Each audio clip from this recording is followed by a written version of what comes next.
镜头所等来台湾的宜兰要来讲金枪这种鱼啊，肉质真好食，但是介绍无介绍，不管是用吹，或者是用红烧的，拢真调味。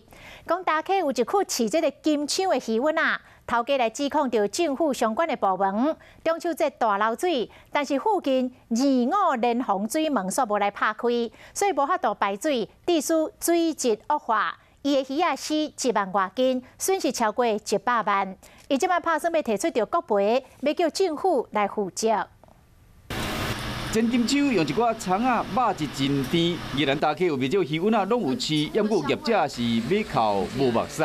我一个月就4过一个月就使收成出货卖钱啊！不过这规区辛苦半年外饲的金枪，拢总冰度愈好愈艰苦。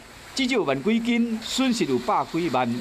伫大溪经营鱼温啊，真侪年，这个吴先生讲，这批鱼啊死了，拢是因为附近2、5连洪的水门无开所造成的后果。对，就是水闸门它是没有开嘛，它没有开，它退潮的时候没有开了，没有开，然后到时候我就排水不能排出去啊，水质变坏，然后鱼就死掉了。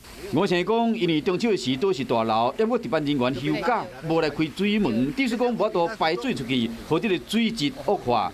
要不县政府的水资源处有无同款的看法。所有的起闭都是按照 SOP 来进行，它跟养殖业者的排水的问题是没有任何的关系的。我们会去做现场的实际会勘，了解它的实际状况。 农业处会阁到现场会勘，才会引领地形甲水资处替这勇士鱼卵的业者找出解决的办法。要不业者唔愿家己的心血拢总白费，拍算向县政府提出国家赔偿的申请。